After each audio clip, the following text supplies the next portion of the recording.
Who's with me? Yeah! All right, let's do this, people!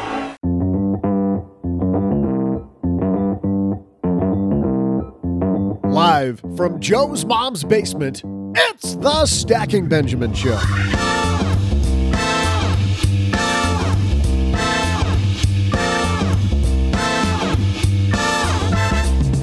I'm Joe's mom's neighbor, Doug, and welcome to Friday. We're so happy we can help you start your weekend because like having your mom watch you play Dungeons and Dragons, nothing kills a good weekend buzz faster than talking about financial responsibility, am I right? And here to help you close the purse strings before you hit the bars tonight, we welcome from the Hippocratic Hustle podcast. Really? That's the name they're going. Okay, from the Hippocratic Hustle podcast, Dr. Carrie Reynolds. And the woman behind the Poorer Than You blog, Stephonee Kibler. And in our Friday FinTech segment, what if you have a great idea for the next big FinTech app? We'll talk to the man behind Launchpeer, Jake Hare. And now, because when we talk about hair, we definitely aren't talking about this guy. Here he is, Joe Saul-Sehy.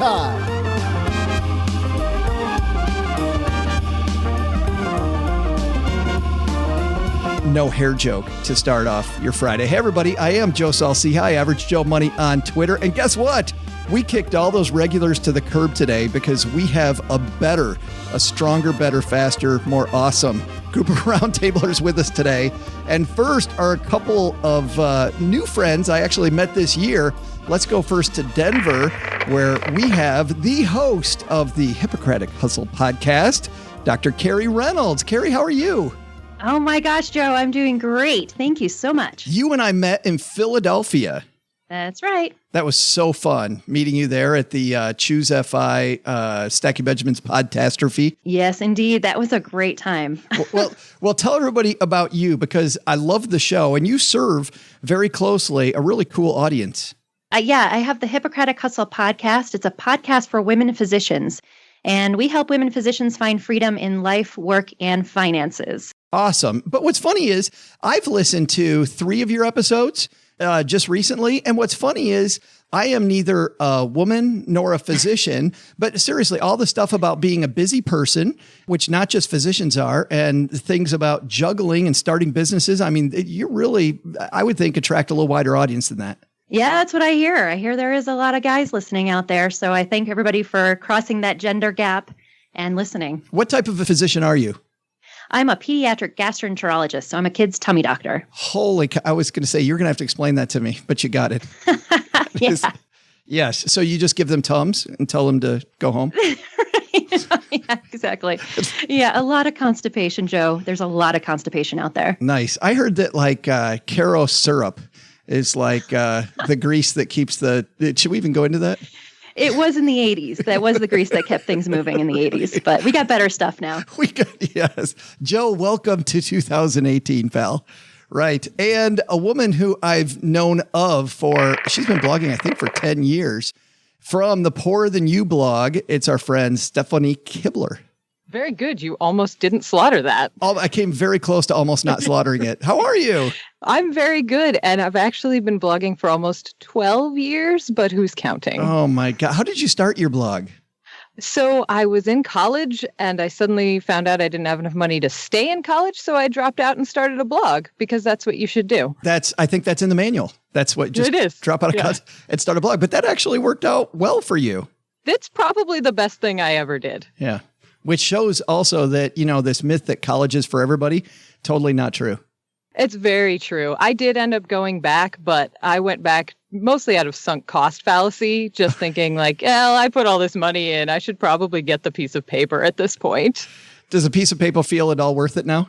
These days, not really. But in the early days after college, it's kind of good to have it when you're job searching, especially if you're me and you graduate right at the bottom of the recession. Nice. Right there. Nice work. That was strategic, I'm sure. Oh, no jobs available now. I'm going to decide to come out of college at this point. Yeah, no, dropping out of school and taking some time off so that I graduated right in the recession. I planned that so well.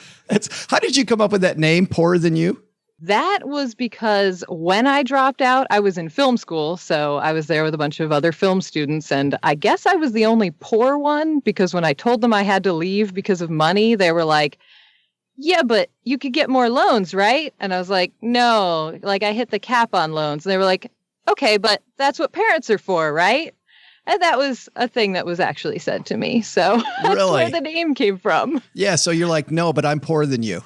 Yeah, exactly. That's awesome. And here, and I feel like we have on another guy who's got a very specific audience from the Financial Residency podcast. It's our good friend and repeat offender on the show, Ryan Inman. Hello. I got roped in again. Well, that's right.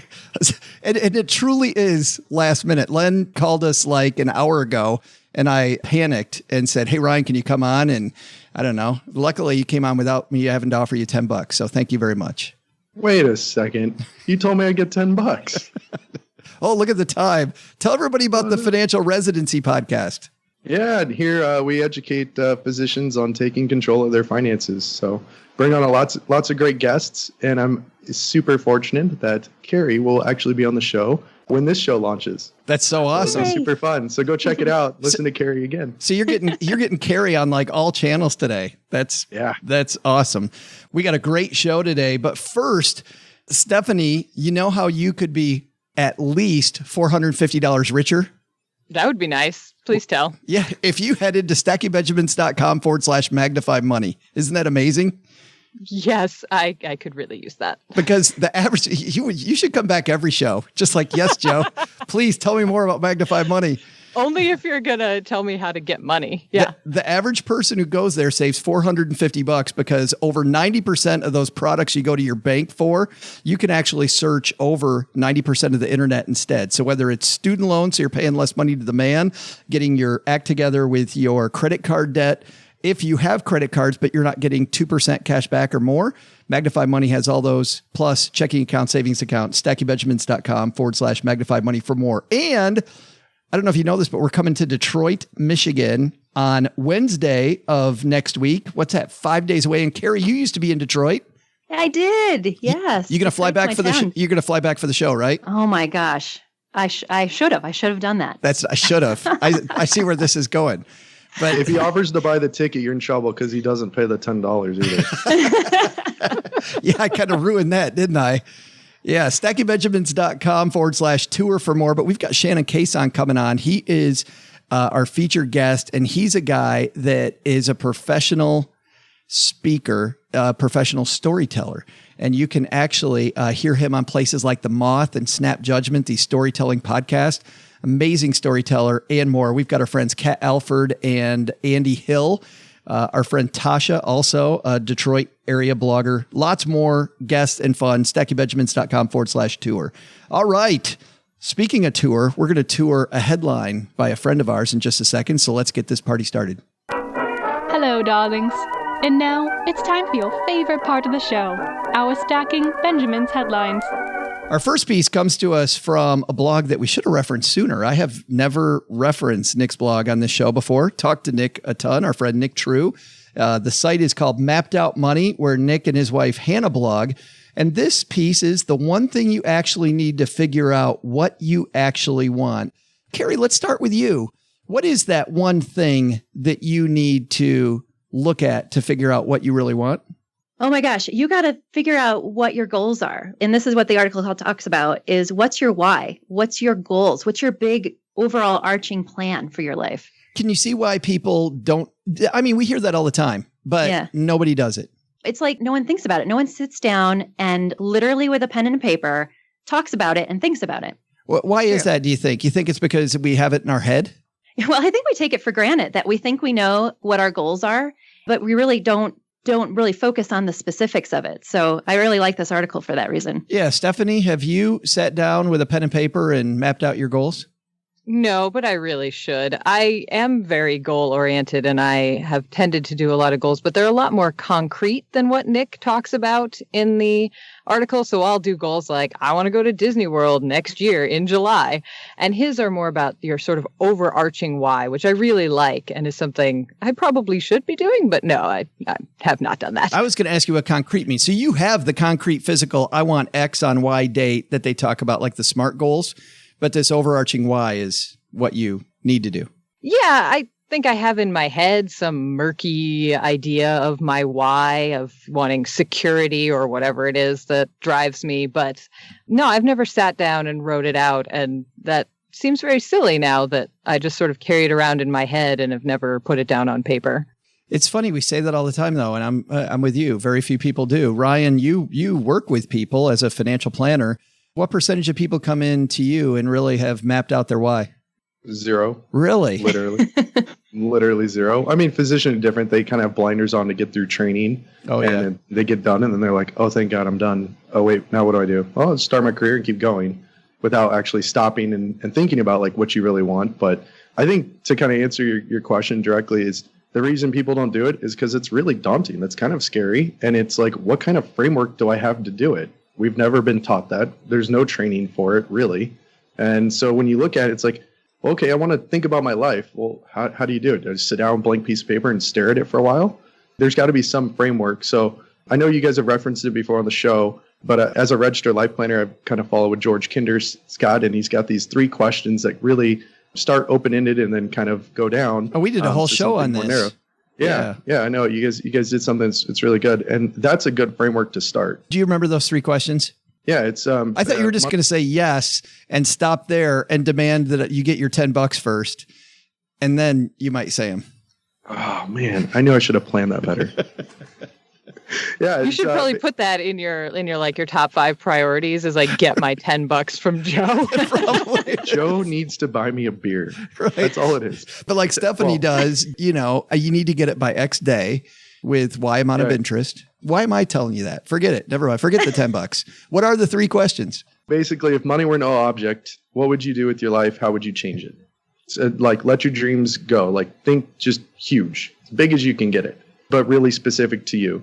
So that's the first one. Write it down. Like, you answer that question. Spend as much time as you possibly can or want to on it. Then you'd proceed to the next question. And the next question is, assuming that you have 5 to 10 years left to live, the doctor tells you you won't feel sick. There's nothing that you can do. How would you change your life? Would you change your life? And this does not assume unlimited wealth. So you have what you have today. What would you do? And most of my physician clients go, well, I get a second opinion. It's like, okay. Thanks. I get it. Let's play along. Right. Hey, and I was going to ask, actually, before we go on to number 3, I wanted to ask Carrie that question. So you only have so much time to live. You've got what you got. What would you do? Oh my gosh. Okay. I would definitely spend time on travel. There's so many places in this world I want to go. That's where I would probably start checking things off my to-do list. That's funny. I had a friend of mine that I had lunch with today, and he said that that's the way when he tells people that they might not have as much time as they'd hope for whatever physical reason. He presents it that way. He said, maybe it's time to go see the world. Right. That's the first thing. Probably pretty common, isn't it? Yeah. Yeah. Apparently, because so many people, you're right, have that same goal. What's the third one, Ryan? This one's kind of a downer if you think about it in one way or another, but it's you have 24 hours left to live. Thinking back on your life, what did you miss? Who did you not get to be? What did you not get to do? Oh, man. See, I was going to save the third one for Stephonee, and now I look like a jerk. So, Joe, what would you do for question number 3 here?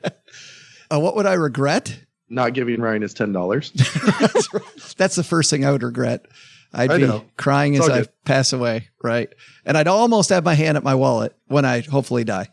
I don't know. Maybe you'd be playing a board game to the end. That's right. Not enough board games. Haven't done enough. Stephonee, what would you do? With 24 hours left? What would you regret? What would you back on and say, I wish I'd done this? Oh my gosh. No, it's too heavy. I'm not answering that. No?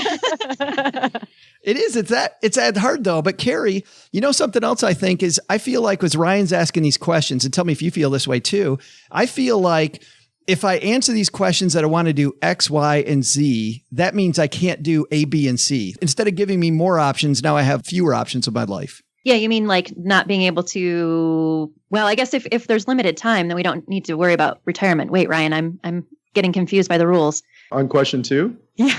On question 3, you're gone in a day. So I'm just saying in general, you've got out my IRA yet. No. Right. In by the way, 2, you've got 5 to 10 years left. So you could die on the day of the 5th year or the day, like the full end of the 10th. If not maxing out your IRA is the thing that you regret not doing while you're on your deathbed, you're like seriously. That's a sad state. That's a sad state right there. I didn't make my 2018 contribution. I forgot the back door. No. Yeah. I was actually talking, Carrie, though, in general. I feel like people don't do this partly because they're afraid that then they'll miss out on something else. Yeah, that they're setting too many restrictions on their list of desires. Yes. Yeah. Well, I have to say, my husband and I sat down and we did this a couple hours ago. You did, really? I know. We did. I know. This was like on my to-do list for, I don't know, years probably. Well, then you're welcome. Yeah, thank you. I know you didn't necessarily give me that homework, but it was a great opportunity. So we just sat down in a coffee shop and we kind of went through that whole blog article and worked through it and tried to come up with it. And I can say at first it was so stressful, mainly because we started thinking of big picture things that we wanted to do, but then we started going too specific with it. So we were going into the like, where would we want to travel? Oh, but I don't really want to go there. And, I want to go here. And then it was like, it started getting a little bickery, not too much. We were still, cordial, but, but it was stressful. It was totally stressful. But then as we let the process kind of work itself out and we kind of tried to pull back from the specifics, we were able to come up with our why and then kind of work through that. So that was really great. Do you think it's easier with a spouse or is it harder with a spouse or a loved one? Well, I think we definitely had to make some compromises between the two of us. But I imagine that if you were a single person without another adult that you're spending your financial life with, that it might be hard for you to decide that this is a good thing to do for you. Because, like Stephonee was saying, it's like this is all up in your head, right? You got all these ideas of what you want to do personally, but you may not think of doing it concretely. But when you have a partner, you're like, I got to express this to him or her. And so I think that forces you to kind of think about putting it more on paper. Yeah, it's like there's some accountability, Stephonee. Yeah, and it gives you someone to be a sounding board off of, because I know that I will just have things in my head and they won't really make any sense until I say them to someone else. And my husband is usually that someone else who has to hear all of my crazy thoughts until I've figured out a way to make them make sense and to bring it around to something. And yeah, it kind of brings you down. And I think it's a good restriction to have to make a compromise with someone else, because I think our brains don't do very well with that open-endedness. And we really might need someone to bring us back down to earth and say, wait, but that doesn't jive with, reality or with what I want or what I need. That's funny because initially, Ryan, I think that this is easier for single people, but I tend to agree with single people. It might be harder because my brain is the only thing, between me and my goals, but then I never do some of the stuff. Like I don't have, to Stephonee's point, I don't have the accountability. Yeah, you don't have someone to bounce ideas off of. I could totally see it both ways, but human behavior, I would look at it and say people tend to procrastinate. And so putting it off, I'll get to it someday. It's in my head. And then when does someday come? So I actually think it's easier as a couple. You have someone to spitball ideas back on. You can talk through, what is actually important, and they can really help you. Are you sure you really want to travel that much? Are you sure you really want to buy the camper and drive the US? Whatever that goal might be, you've got someone to kind of keep you also in check. So. On that note, I had the whole, I want to buy the camper and drive the US thing. And then I told it to my husband and he was so excited about it. And then a few days later, he's like, wait, one of us would have to drive that. We both hate driving. This is a terrible idea. And so all of a sudden now it's a camper with the driver? Yeah, no. Right. We need to be chauffeured around the country in an RV. There it is. Jeeves.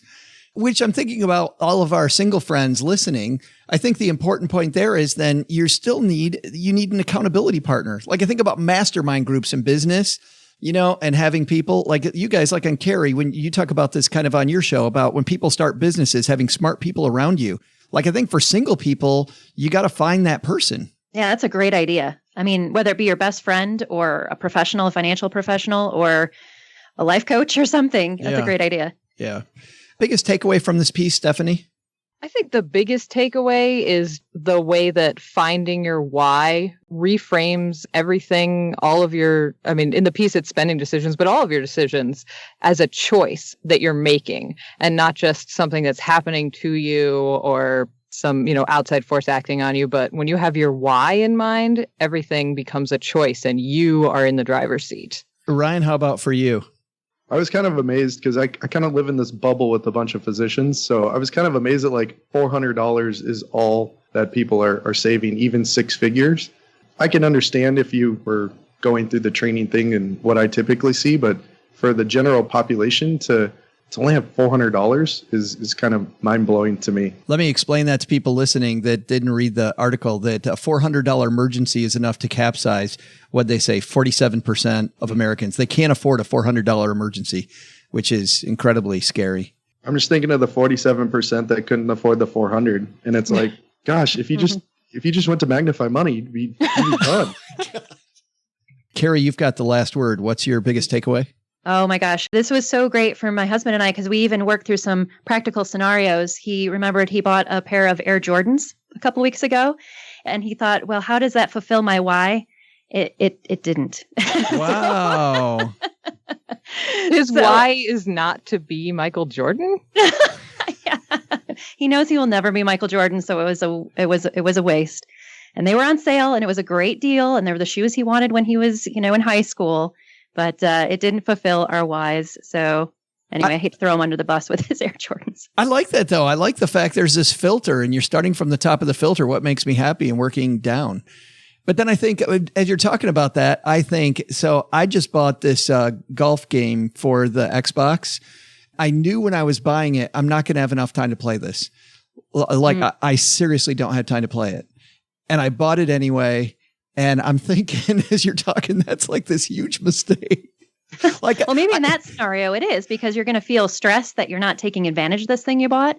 Yeah. But if it was something that filled one of your whys, like one of our whys, is to improve our work-life balance. So if you made that a point that on Saturday mornings you're going to play that golf game and it's going to fulfill that balance between work and play, then it might actually be worth it. My why is to find some buddy online that looks like, that I make them look like they can golf way better than I can. Like that's fantastic. Like if I can't do it in real life, I'll have some Xbox character that like just crushes it. But good stuff. We'll link to this article on our show notes at stackingbenjamins.com.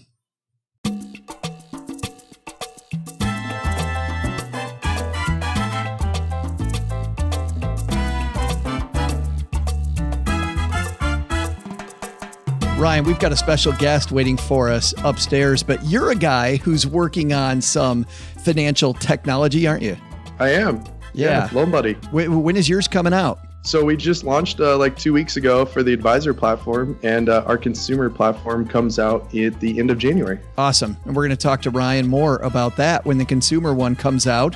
But what's interesting is you and I all know there's a bunch of people out there that don't play test their stuff. They don't verify there's actually an audience for it. I've seen so many bad ideas that people spend a lot of money on. Well, so has this gentleman, Jake Hare. He has a company called Launchpeer, which has helped over 300 different technology founders launch their good idea. So we're going to talk about bad ideas and avoiding having your app be the next bad one. Jake Hare coming down to the basement.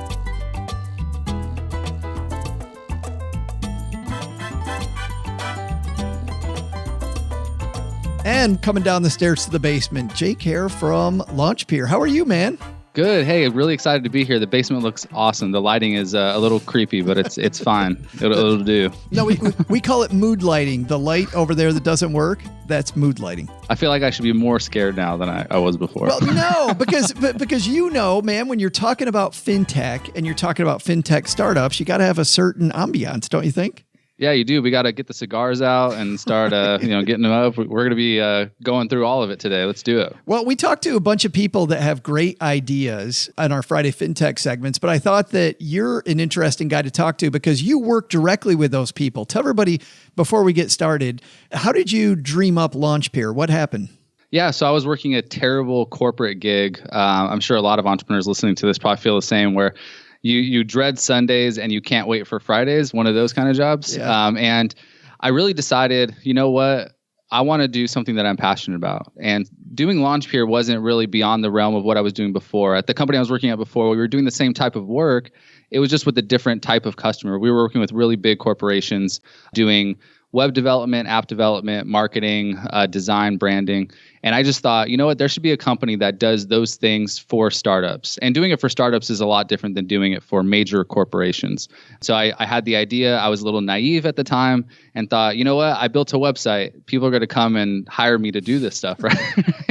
The exact mistake I made is what I'm going to be talking about today, about making sure that you validate your startup idea. But I made the mistake and started Launchpeer about 4 years ago. The first 2 years was kind of a grind. I wasn't doing the things that I'm going to talk about today.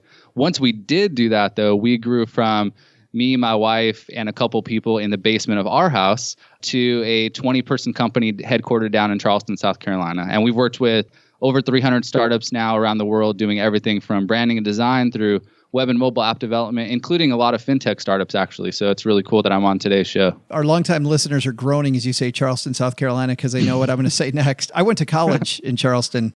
And yes. Oh, really? I had no idea. Yeah. There's a bingo card out there that people are now crossing off. Great. Joe went to school in Charleston. You mentioned it again. Yes. I got it in, guys. So people come to you that have an idea and you then help them develop it. Right. Exactly. So a lot of times when founders come to us, this has literally happened to us, where they have a napkin sketch that they drew some stuff on with a pen and then slide it across the table and say, I need your guys' help figuring out what to do with this idea. That's very typical for the startups that we work with. Some of them have 50-page documents, but I kind of like it when a startup comes to us with just a napkin sketch, because that means they understand that at the very early stages of their startup, they need to do the right things in order to get traction. And a lot of founders get caught up in overthinking all the wrong parts about building and validating a startup, and not thinking enough about making sure that the idea is actually a good one that people are going to want to use, and really understanding why those people would even use the app in the first place. That kind of gets lost a little bit if you just dive headfirst into your fintech idea. Yeah, that was, I wanted to start there, so let's do it. People get this great idea. They have an idea for an app. Maybe somebody listening, I'm sure there's several people listening to this that have said, you know what, I got this idea. I want to bring it to market. You're saying too many people just go to market first without making sure there's an audience? Yeah, because that's the easiest thing to do, right? I think today, in today's digital age, it's much easier to build a website than it was before. It's much easier to go find and hire a developer than it was before. The hard part is actually talking to people before you even start any of that stuff. And I've made that mistake too, where when I started my company, oh, it's easy to build a website. Let me build a website first. Or it's easy to put pricing on our website. Let's do that first. It's easy to go decide to build an application. Let me hire a developer.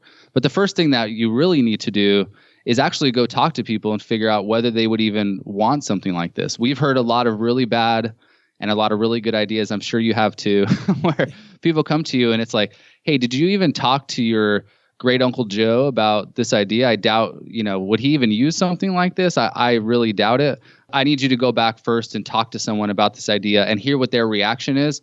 You can glean a lot of information from someone's facial expressions when you talk to them about your idea. And it's an uncomfortable thing to do, but it really is the first thing that you have to do. You have to go talk to as many people as possible. But what if your great Uncle Joe is just a fan of yours, wants to see you succeed? And, a lot of family members, Jake, pretty supportive people, right? How do you make sure that they're not just people nodding their head going, oh yeah, you can do it. This is going to be great. Yeah. So a lot of the founders that we work with have that same problem where all they're doing is talking to their immediate network. And if you have people that really love you, I'm hoping if you're listening to this, you have people who love you. That's right. Then they're going to want to tell you what you want to hear. And that's why when I was mentioning before, it's not about what they say. It's about the way they're reacting to you talking to them about your idea. And that's really just step one. You have to really be good at reading people's emotions, their facial expressions when you're talking to them about this. But really talking to your friends and family is just the first step. The next step that you need to do is go talk to people who you don't know. People who you've maybe met a couple times at different events, or friends of friends, or people that are okay with telling you that you're full of it. Those are the kind of people that are really going to help you validate your idea.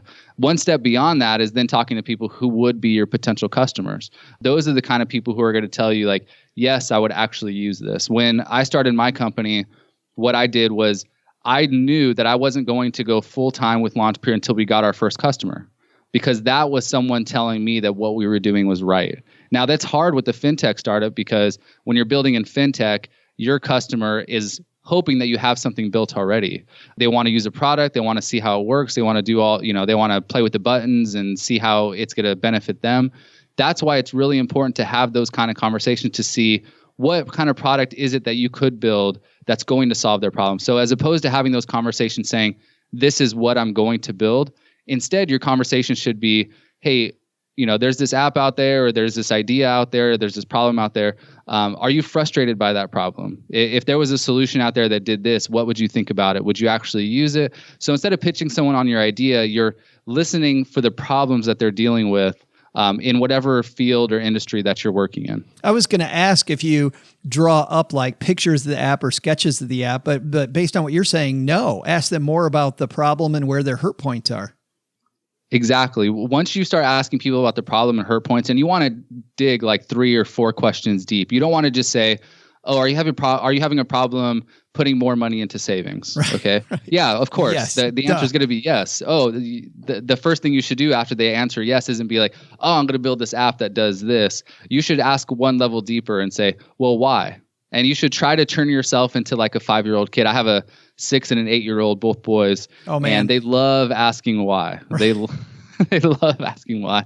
You really, as a new startup founder, have to turn yourself into that 5-year-old kid, the kid that asks why, until you get down to such a baseline answer that's exactly how the person feels. So, well, why are you having trouble saving money? Oh, I'm having trouble saving money because I don't have enough money in my paycheck to put money away. Well, why don't you have enough money in your paycheck to put away?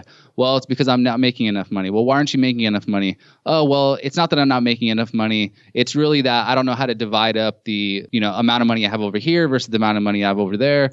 Hey, but I noticed you're wearing like a $500 or $1,000 watch right now. Is it really because of that, or is it because you're kind of ask questions that are going to make the other person uncomfortable? And asking why several times in a conversation will make you and will make them uncomfortable. But out of those uncomfortable conversations is when the best solutions come out of the problems that they're talking about. And if people think that, Jake, what you're talking about is baloney, I was sitting at a high school football game last weekend next to a guy that works for a Fortune 100 company. And he was saying that when they're troubleshooting, they have this system where they ask why 5 times. And by the time you get to the 5th why, you get to the bottom of it. You're doing the thing. You're talking about the same thing for a startup that Fortune 100 companies are doing right now.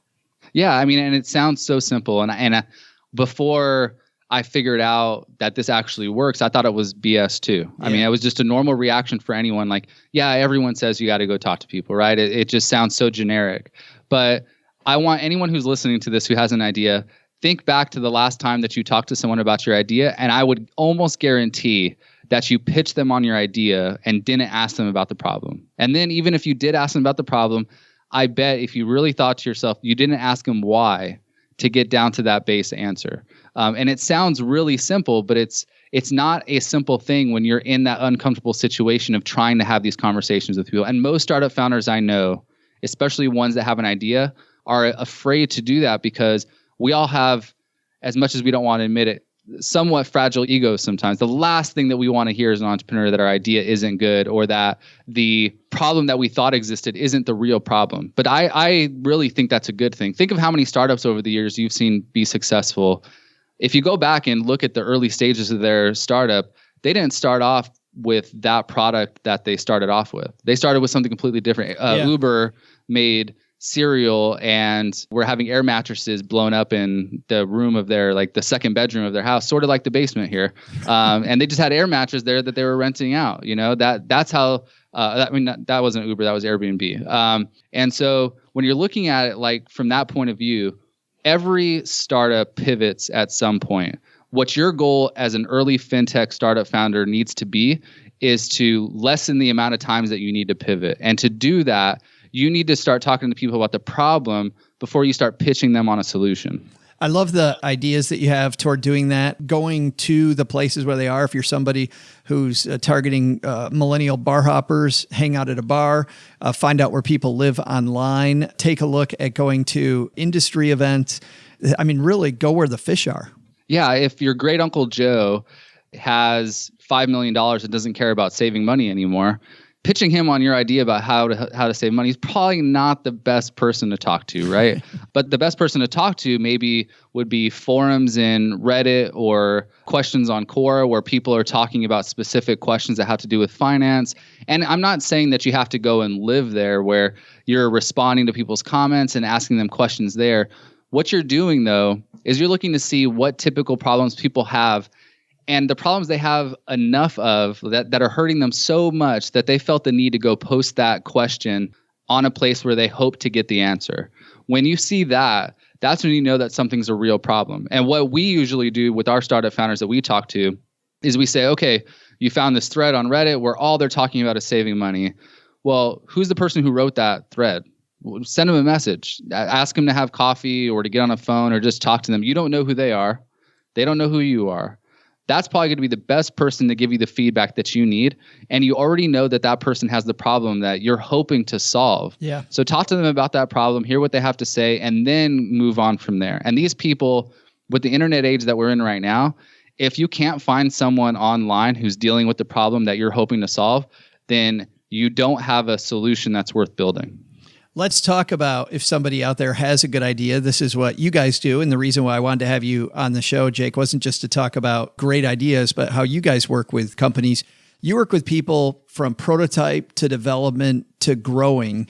So you get in, and I'm imagining that are you a paid consultant? How do you work with people? Yeah. So the reason we break it out in those 3 stages is because that's the 3 stages that the startups we work with are typically going through. The nice thing about what we do at Launchpeer is that we see startups at every single phase of their journey, from just an idea all the way through to helping them get thousands or hundreds of thousands of customers. And so we've learned a lot working with 300 startups around the world now of what makes an idea successful and what makes an idea unsuccessful. And we've seen plenty of unsuccessful ideas. And there's a lot of patterns involved. I mean, the founders we're working with are anywhere from fresh college graduates to people who have 30 or 40 years of business experience. You'd be surprised that it's not exactly very cut and dry on, oh, well, the experienced people are going to be more successful than the inexperienced people. That's really not the case at all. It's the actions that you take along the road of your startup journey that are going to define whether or not your idea is successful or not. Yeah, I can imagine sometimes people rely too much on that past experience and forget some of the, to be listening. Yeah, I mean, that happens all the time. You have, if you're an experienced founder who knows your industry inside and out, what you come in with is an idea that, well, this is already validated because I worked in the industry and I know I have this problem. But just because you have the problem doesn't mean that other people feel like they have the problem too. But on the other end of the spectrum, with the younger founders who are just out of college and are coming to us and this is their first startup or first business thing that they're ever doing, they have kind of the opposite mentality, which is they get analysis paralysis. Like they don't want to make the next move because they don't know that their idea is good enough to move forward. So it's a very interesting dichotomy between those two groups.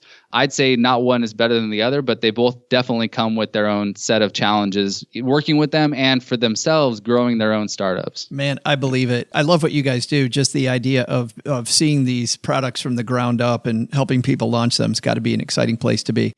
Yeah, I mean, I tell people all the time I have the best job in the world as an entrepreneur. I mean, I get to work with a couple dozen startups at a time. I get paid to do it, and I get to see everything from their idea being born all the way through to their idea being launched and then growing their startup. It's an awesome job, and I wouldn't trade it for anything. That's so fun. The site is launchpeer.com. By the way, if you're walking the dog or on the morning commute, we'll have the link to Jake's site, Launchpeer, on our show notes page at stackingbenjamins.com. Thanks, dude, for helping us help entrepreneurs make their ideas better. I know there's tons of people out there with ideas, and I hope we just made a bunch of them better. Because like you, I get some pitches to the Stacking Benjamin show where I roll my eyes and go, really?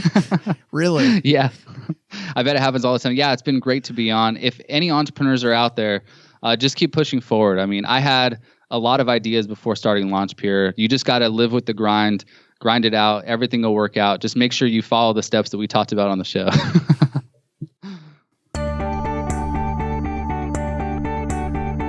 Hey there, trivia fans. I'm Joe's mom's neighbor, Doug, and welcome to the #1 pre-recorded but still live Friday podcast trivia segment. Yeah, that's right. We beat the other one. But unlike Philadelphia Eagles fans and Kanye West, I know how to win with dignity. So let's move on to the best part of this podcast, My Trivia. You may have heard of a little show called, hold on, let's make sure I get this right here. It's tough to pronounce. Saturday Night Live, maybe? I don't know. Sounds a little weird, but I guess it's kind of a niche audience project thing. It's experimental. Anyway, today is the anniversary of their first show, which brings us to your trivia question. What year did Saturday Night Live first air? On this date. I'll be back with your answer right after this. Well, this is an interesting one. Saturday Night Live and what year? And we say without going over. So let me explain. Backstage over by the washing machine, we talked about exactly how this game works. We play Price is Right style, closest without going over. And Carrie, you are the person we asked to be on this particular episode first. So we're going to give you the first chance to decide. Do you want to guess first, in the middle, or last? I'm going to go first, Joe. Awesome. It's funny because normally going last, I think, is best. But in this one, where you're probably going to be very somewhere specific. Yeah, you're going to be. I feel like I know the answer, but maybe I don't. Oh, I shouldn't have said that. Oh, I'm showing my cards. Oh dear. Yeah, that's right. Hey, Carrie, you want to play? Guess one higher than her now, so it's good. Actually, the game's not over. I'm going to guess one lower. I never said I was good at this. All right. Yes. If Carrie wants to come over and play poker, that would be fantastic. Oh my God, I got 4 aces. Right. And I fold. And then Stephonee, do you want to go second or last? I'll go second. All right. And Ryan, that means in this one. What's happening here? I get to go last. This is awesome. Normally, that's the best way to go. I don't think it's the best way to go in this particular one. So Saturday Night Live. Now, going over means getting closer to today when we talk about years. So if you guess a year after it came out. All right, Carrie, what do you think? Okay. I'm going to say 1972. What makes you think that?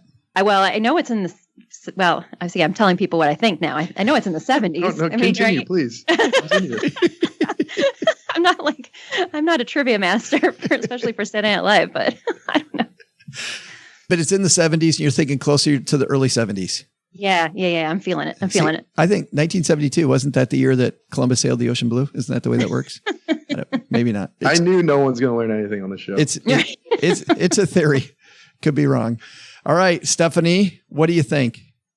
Okay, so I've been to the Saturday Night Live set, and I have read books that involved the founding of Saturday Night Live, and I still don't know. So I'm going to guess 1979. 79. All right, Ryan. 72, 79. Carrie says it's in the 80s, but is it in the 80s? Or excuse me.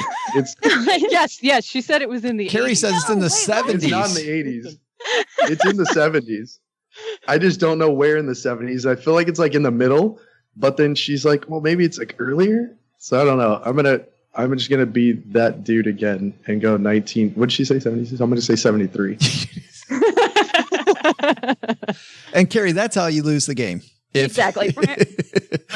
All right. Well, we'll pull for 1972.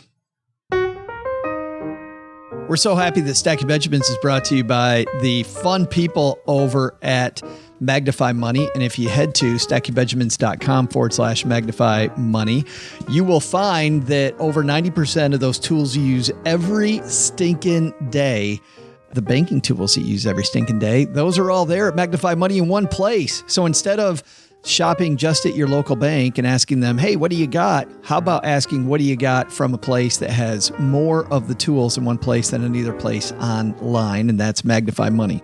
So you probably have heard me typing. If you did, you know that we're going to go check out savings account rates. We're recording this a day and a half early, but looking at this, it looks like our top interest rate at Magnify Money, 2.5%. That's CBSB Direct. And then 2.25 at My Savings Direct, 2.25 Utah First Credit Union, and then CIBC at 2.16, CIT Bank at 2.15, VIO Bank, PurePoint Financial. So by the time this comes out, these might change, but more and more, man, we've got a lot of them above 2%, which is great if you're somebody trying to save money.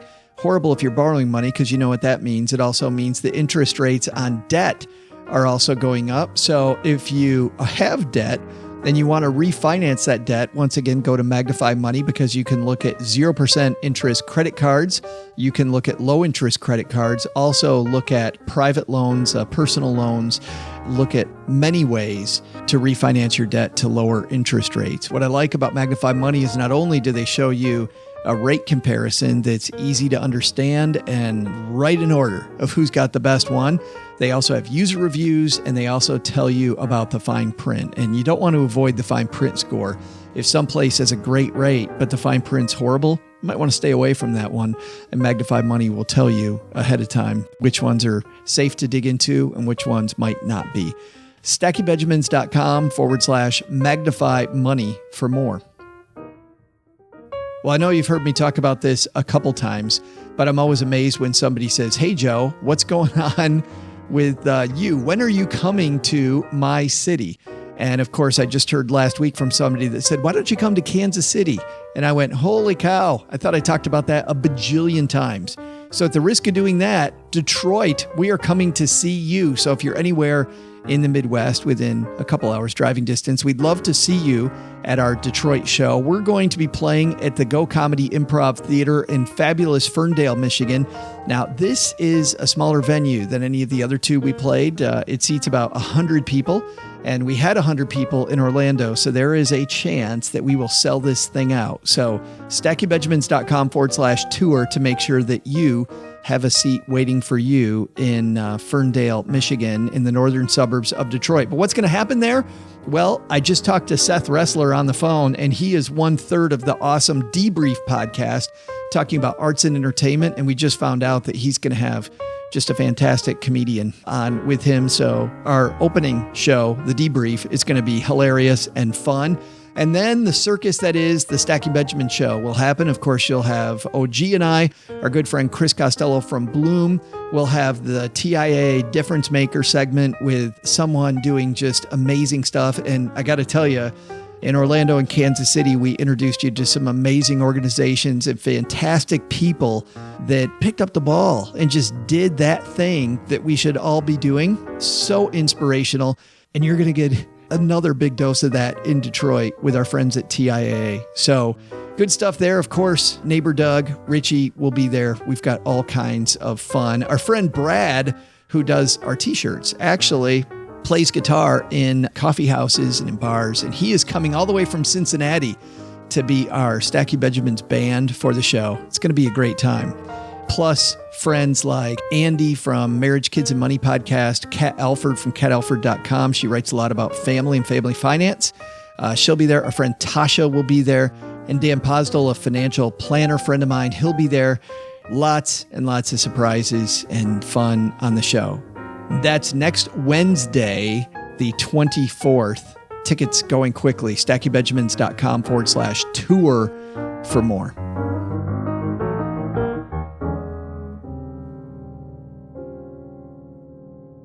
Can I change my answer so I don't feel bad? No, man. They are.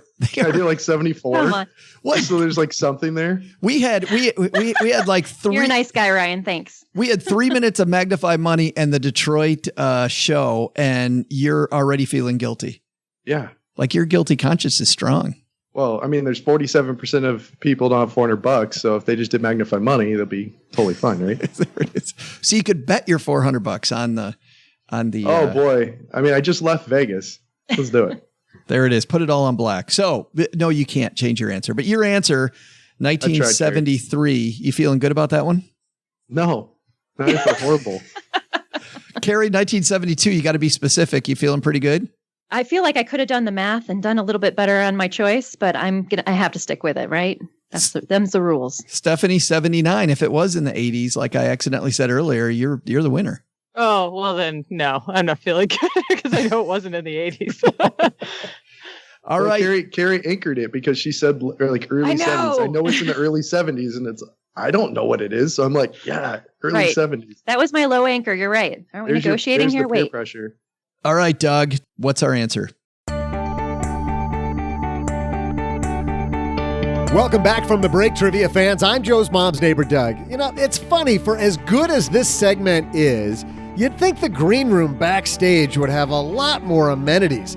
On that note, I've played some of the biggest improv venues in the world, like Orlando and Kansas City, and with their spacious 3-chair green rooms and all-you-can-drink water fountains and the occasional half-used bottle of A1 sauce, I think we could use an upgrade. But as lousy as our green room is, I'm sure it's better than this little TV show we're talking about today, something called Saturday Night Live. That's imaginative. Here was the question. In what year did Saturday Night Live first air on today's date? If you said that it was the year gasoline cost 44 cents a gallon, that Margaret Thatcher became the head of the Conservative Party in the UK, or that Jaws was released, you'd be right. What year was that, you ask? Well, Saturday Night Live premiered today, way back in 1975. Get it right? Time to celebrate. Get it wrong? As a guy named Dan once said, Jane, you ignorant slut. See ya! Oh, man. Now I feel bad. Thanks. Ryan totally punked Carrie. You feel bad. I knew this at one point in my life, and whoop, no, not there. I don't think 72 is that far off of 75. So, I don't think it's an embarrassing answer. Yeah, if somebody hadn't stepped on your answer and just trampled it, Carrie, it would have been great. Well, Ryan was trying to throw me a bone and say 74, but that wouldn't have helped. You still would have won. So, whatever. Yeah, Joe. Thanks. I knew the answer as soon as he said Jaws came out. Stephonee's saving all her brain power, though, for the important stuff, right? No. She's like, no, probably not. Oh, we got a problem, guys. We had this wrong answer. Somebody called our voicemail and left us a question thinking that we might have the answer for them. So I suppose we should help them out. Today, we're going to help out our new BFF, Meredith, with her question. Say hi, Meredith. Hey, Joe and OG, this is Meredith from Chicago. You talk a lot on your podcast about having your financial house and its foundation in order. And so my question is, what things need to be taken care of before I begin the process of investing in real estate? A little bit about me. I have no debt other than my mortgage. However, I have someone living in my home with me that covers all but $250 of my mortgage payment. I am a teacher, so I will receive a teacher pension. However, it is in Illinois, so it may look different than it is currently now. I will also receive a modest military pension at the age of 60.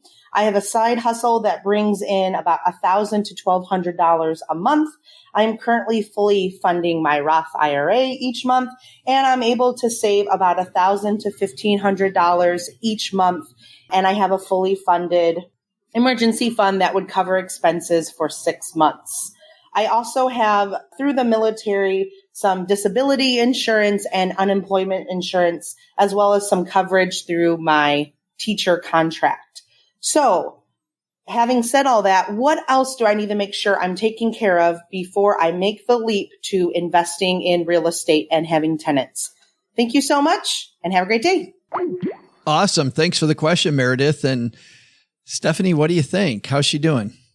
Well, I think she dialed a really wrong number because I don't know why she called in here. It sounds like she's been listening to some sort of podcast where you actually learned something. Isn't that crazy talk? And she's covered a lot of the bases that would make up a sound foundation. So, yeah, I don't know why she's asking us. She listens to Carrie's show is why. That's all. That's got to be it. She must have wanted to call Carrie's show. Carrie, what do you think? Of course, whenever there's someone who calls in with these kind of questions and they're kind of summarizing their financial story, there's probably some details that are missing. So I'm assuming that. I think there's some little things that she needs to think about. Like, what if she loses the income from her roommate that she has currently? Does her emergency fund cover that? I think that's a likely scenario. I don't know her friend, but it's possible. The other thing I saw that I was a little concerned about, too, is that she needs to consider, I presume, because she says she has 6-month emergency fund. She doesn't say she has a large amount of cash that she'll be buying this house or condo or whatever it is outright. So she needs to make sure she has emergency funds that would cover the mortgage, because there's going to be a month, here and there, and sometimes even more than a month, where you aren't going to have a tenant. So you need to be able to cover that in the time that it's not filled. So I think there's some things that she didn't. That's a good point. Include. Budgeting into the future, like making sure you don't buy too much house and that you can still cover the mortgage without having the tenant in it. Yeah. Ryan, you probably have people come to you with this asking questions like this that Meredith asked. What do you think? Bitcoin. All Bitcoin.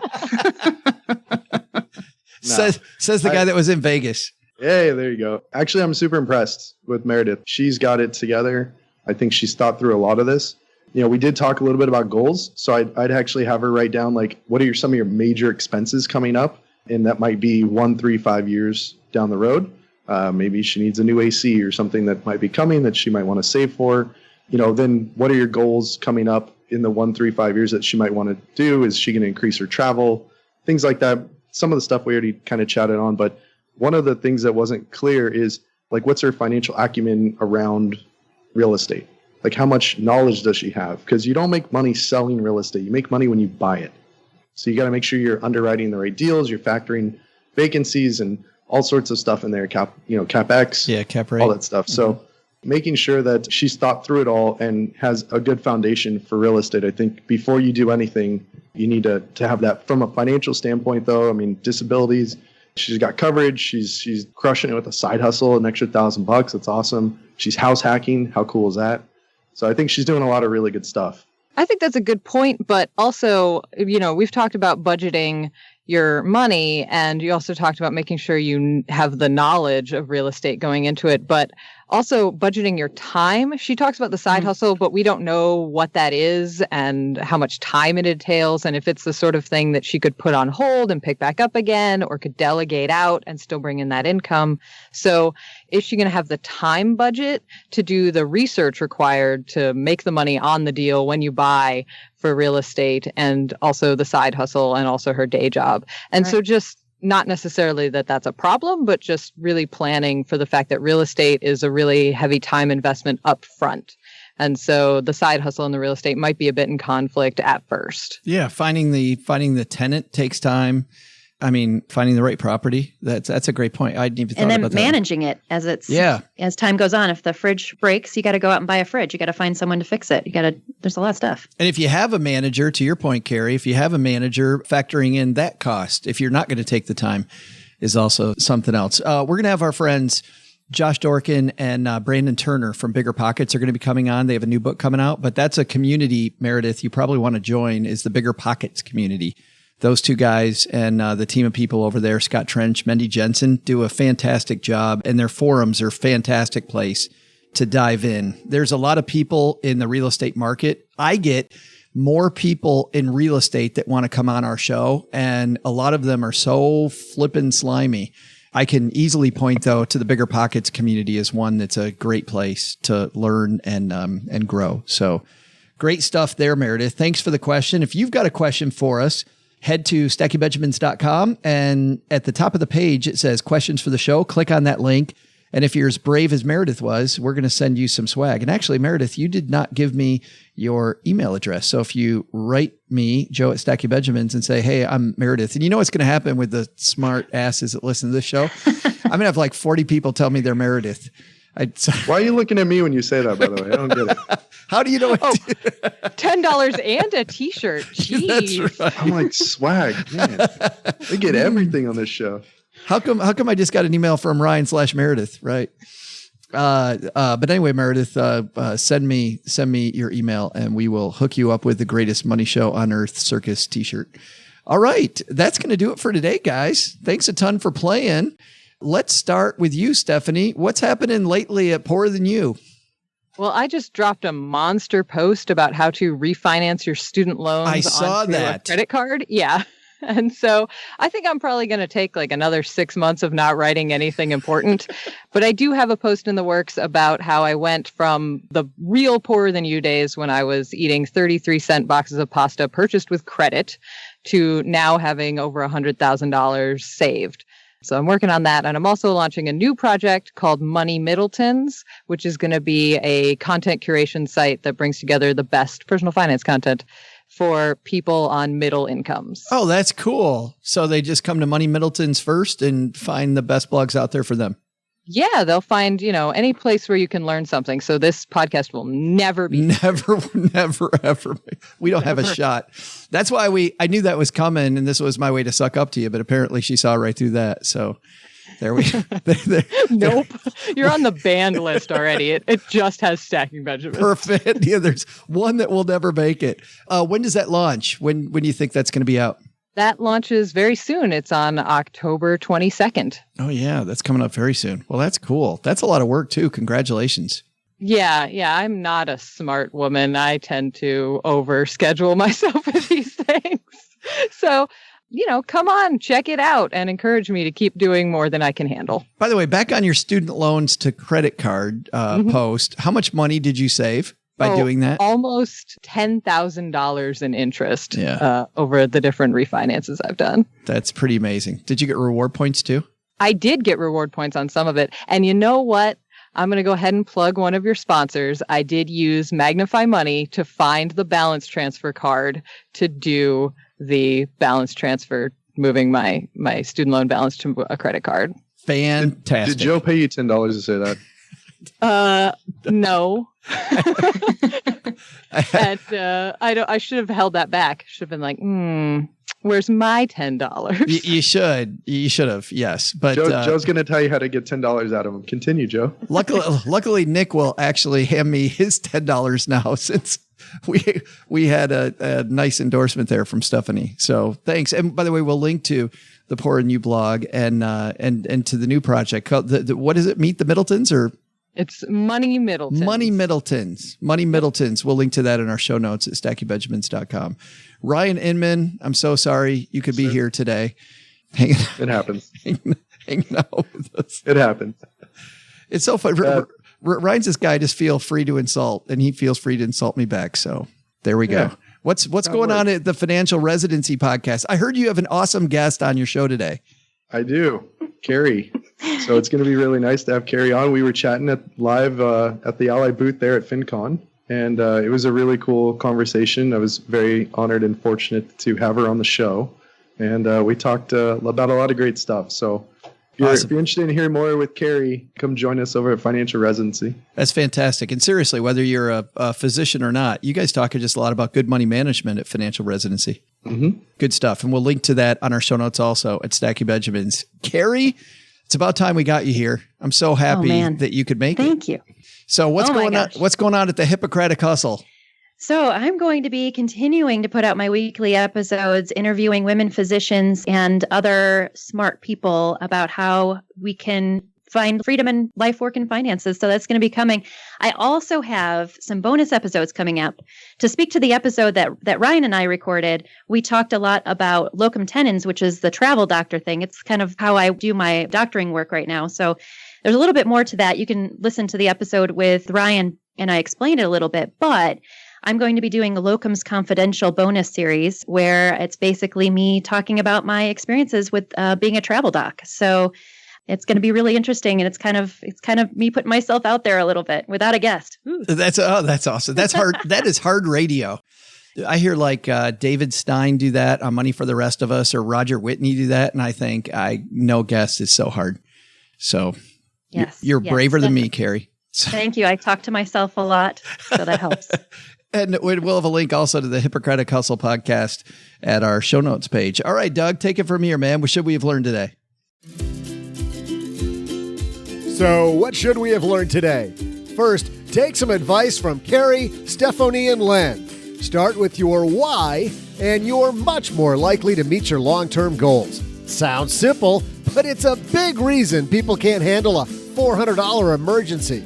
Second, have a great idea for that next great FinTech app we'll introduce here on the show? Take some advice from Launchpeer's Jake Hare and validate it first. You'll save yourself time, money, and prevent a whole lot of frustration. But the big lesson? Don't talk to Joe's mom about adding a better green room backstage for our guests. She'll offer them some fruitcake with those little cheese pieces in it. God, that's disgusting. Special thanks to Dr. Carrie Reynolds for joining us today. You'll find the Hippocratic Hustle wherever you listen to podcasts. Thanks to Stephonee from Poorer Than You for joining us. Head to our show notes page for a link to Stephonee's blog, Carrie's podcast, and links to our live show in Detroit. Speaking of Detroit, Motor City, we're headed your way on Wednesday, October 24th. But first, check out Joe on Channel 7 this weekend, on Channel 2 early next week, and in the online Scene magazine before the show. And then we'll all be live at the Go Comedy Improv Theater in Ferndale on Wednesday night. Want details? Check it out at stackingbenjamins.com/tour. And thanks to Len Penzo for pretending to want some of Joe's mom's fruitcake with those nasty cheese pieces. That guy's totally taking one for the team today. This show was created by Joe Salsihai, produced by Richie Rutter-Reese, and engineered by the amazing Steve Stewart. Online, visit us on Twitter at SBenjaminsCast or on our Facebook page. I'm Joe's mom's neighbor, Doug, and I just jumped the shark. SB Podcasts may receive payment on the show from sponsors and guests in the form of books, giveaway items, discounts, or other remuneration. There's no way you would take advice from these dorks, but like Joe's mom always says, don't take advice from people you don't know. This show is for entertainment purposes only, and before making any financial moves, consult with a real financial advisor.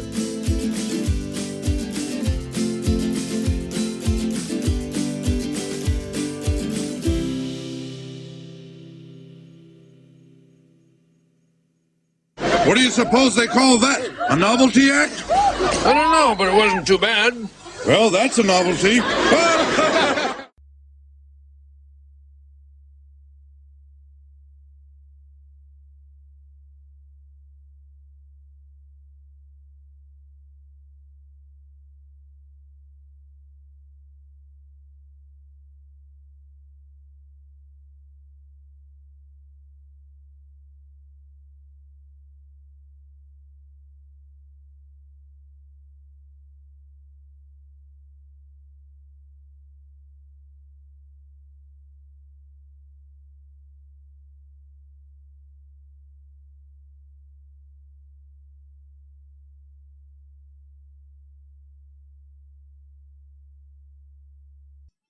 Welcome to the after show.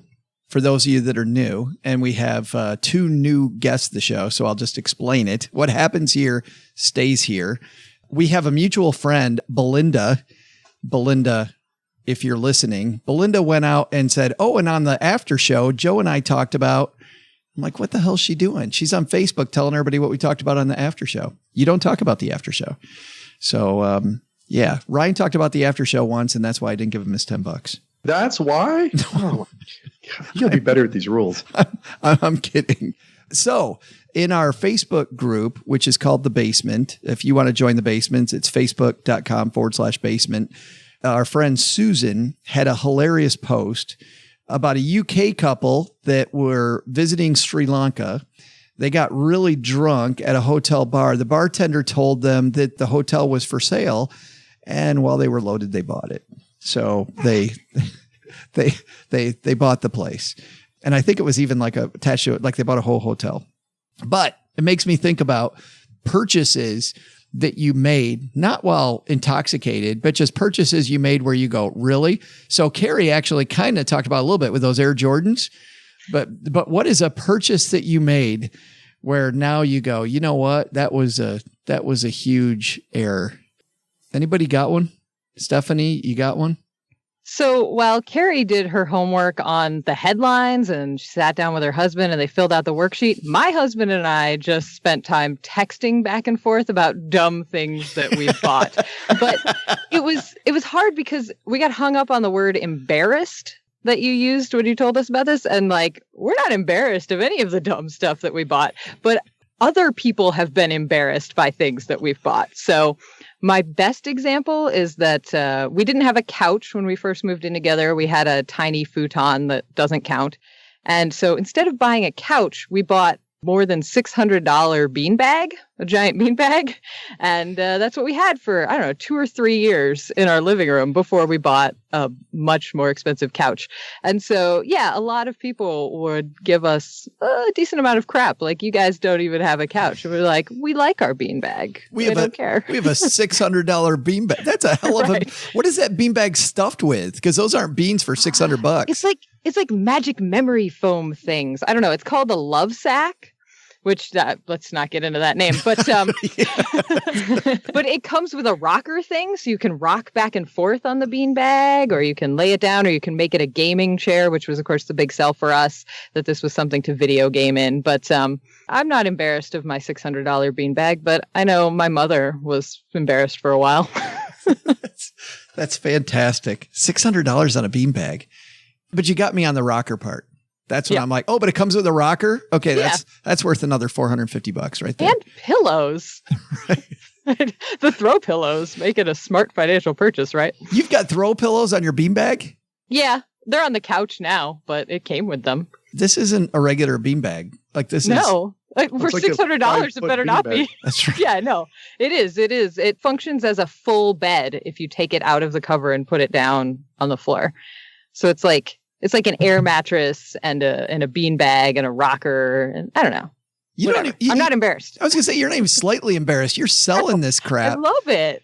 I love my love sack. Like you should get a commission for selling the love sack. I know. And next week, it's not Magnify Money. It's Love Sack. It's Love Sack. Yeah, right. You should get a sponsorship from them. Love Sack, if you want to sponsor the show. Doug would love that. Yeah, we'd have Doug talk about his love sack. And then the show Never mind. Bad idea. Yeah. Then the show Love Sack's trying to figure out how they just sold like 47 more like today. And why they're all going to Texarkana. Their sales just quadrupled. 47 just for Doug's seating area. Ryan, what do you got? Oh man. What you got? You told me like an hour into this, hey, this is what we're going to do. I had like dozens of ideas, so that I didn't have to practice at all, apparently. So I have season tickets to the Golden Knights, which I don't, and I'm not embarrassed, I don't think that was the mistake. The mistake was every game I went to, I bought the puck because it was the inaugural year. And I was like, oh, this is cool. I bought the first puck. Then the next game bought the puck. Well, they made it all the way to the Stanley Cup, and I now have like 37 hockey pucks. And I'm like, well, everyone's going to get hockey pucks for Christmas. I love you guys. That's awesome. Yeah, so like I have a lot of hockey pucks just hanging out the house. My brother and I, somebody gave us a family friend, this older woman. She knew a bunch of pro baseball players. She and her husband had, and then her husband passed away, and she had all these autographed baseballs. And she had one that was all the New York Yankees, Roger Maris, the guy that broke the home run record at the time. All of these, it was an amazing baseball. And one day, my brother and I, we couldn't find our ball, and it was like the first day of April where there wasn't snow. Like Sandlot. Yeah. And we took the autographed baseball outside, and we threw it around. And my dad was so furious. He's like, "Are you kidding?" They had Joe DiMaggio's. Anyway, we blew it. Not good. Yeah. I'm not embarrassed by buying it because I didn't buy it. I had it given to me. I'm embarrassed that we took it out of the protective case and just started throwing it. Wow. Yeah. This is my concern about having kids, is I'm a geek who's collected a lot of like action figures that are still in their packaging and stuff. And I'm like, oh no, I had a kid. That wasn't maybe a great idea. That's right. You can't have nice things. Right. I know. I should have kept my kids in the protective coating, like taking them out of the thing was the problem when we had our twins. Carrie, do you got one or you want me to go first? Oh, I got one, but it's kind of dry. So I think you guys will have to try to twist this in a funny way. But I unfortunately bought a variable universal life insurance plan when I was over $600,000 in student loan debt. Oh, that is not dry at all.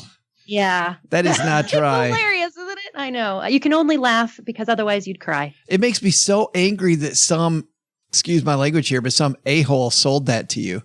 Indeed. But we're working through it. How did they convince you it was the right thing? Well, because they marketed themselves as a insurance agent for physicians. And so I trusted them. This is what happens to doctors. This is why I'm doing what I'm doing, because this is what happens to doctors. People take advantage of us. I think other people too, but also So us. I'll tell you this. When I would recommend a variable universal life insurance policy, and there's people out there who fight me on this every single time when I say that I don't think the product's bad, there's bad usage of the product, it was usually to a physician. However, not to you. Not to $600,000 in debt. I think that's the kicker, right? No, it was somebody that already has so much money and they're already shoving money. It wasn't just a physician. It was an entrepreneur. It was a business owner. It was somebody that has so much cash flow. And we were looking for a place to stuff the cash flow. And I'm going to get letters about this because I always do. And you know what? You're wrong. If you're writing me, you're wrong. And I'm right. No, and I totally agree with you. There are very specific situations where these are actually legitimate and a proper choice. But not my case. That's for damn sure. That makes me so angry because then, seriously, feel free. When we just beep it out. Steve's like, I'm getting riled up. So, Well, me too, because it's because of stories like that. When I would recommend it for people, they wouldn't buy it because they'd heard all the stupidity in that market. And that just made me really angry. So yeah, good story. I'm riled up too. I'm there with you. Wow. Well, mine, and I reference this on our basement Facebook group for people that aren't a part of that, I'll tell you the story. So Cheryl and I, on one of our wedding anniversaries, our 10th wedding anniversary, we went to Paris. Our 15th wedding anniversary, because our kids were getting a little older and we couldn't go away for very long, we went to the Paris casino in Vegas. And then our 20th wedding anniversary, our kids were swimming in a swim meet. So we took one night overnight to Hot Springs, like 2 hours from here. But this, older, kind of cool town, nice national park showing the old hot springs and bathhouses there. But while we were there, we went to this, there's a cool bar there where Al Capone used to go. And we had the best waitress. And Cheryl is not a big drinker. And for Cheryl, the waitress found the best drink. I don't even remember what it was called. It had some 1920s gangster name. And Cheryl, who rarely drinks one, had 3. And so she and I are both just pretty lit. And luckily, we only had to walk like a block to our hotel. But on the way there was an art gallery. And so we walk into this art gallery and they're selling these tiles, these cool looking tiles. And they were really neat. And Cheryl said, maybe we should buy one of those. Well, I thought that there was a specific wall in our house that was empty and one little tile wasn't going to look good. We needed 9 of them because if you put them in like a little grid, it would look so much better. So we bought 9 of these tiles, just completely hammered. And so the next day we wake up and we had a long talk about whether we were going to return them or not. We decided to keep them partly as a lesson. We could afford them, but it wasn't the best purchase. And the wall that was blank? The most expensive art in our house back when I owned a house was your bathroom, right above the toilet. Yeah. I mean, that's where you do your deep thinking, right? You kind of, the guy's doing it. You're just like above the toilet, like behind you? No, right above the toilet. So yeah, for guys, you're staring at it. Okay. So yeah, contemplating life's mysteries right there. Yeah, that's right. I stare at this horrible drunken purchase that I went, that was not the best idea. So, it's a life lesson, right? Every time you go to the bathroom, you're like, yep, I need to be better with money. It's a good one to learn. I kind of felt like your thing would be like an infomercial, Joe. Like you had too much wine and you're like, God, I really want those 9 knives for a bunch of money. Like, let's do that. We actually, I would have thought that was yours. I was going to cut the show right there. But I'll tell you, we actually, on a Sunday afternoon, we saw this dude doing an infomercial about this walk. And it was amazing. It was this hand-beaten walk, and it came with all this extra stuff, and you could buy it on payments. And I don't watch infomercials. Cheryl and I watched the entire hour of this guy talking about how it works and what you can, and he had this cool Australian accent. Oh, I remember that guy. And you know what's funny? I still own it, and I still love it. Like, I remember when it came, how excited I was. And, we both were. And we used the crap out of that walk. But this guy was such a great salesman that he not only sold me the walk, he sold me like how to make more food in my walk. You know what I mean? Which I guess if you're going to buy the infomercial, you might as well buy the whole damn thing. I was totally kidding, but okay. That's hilarious.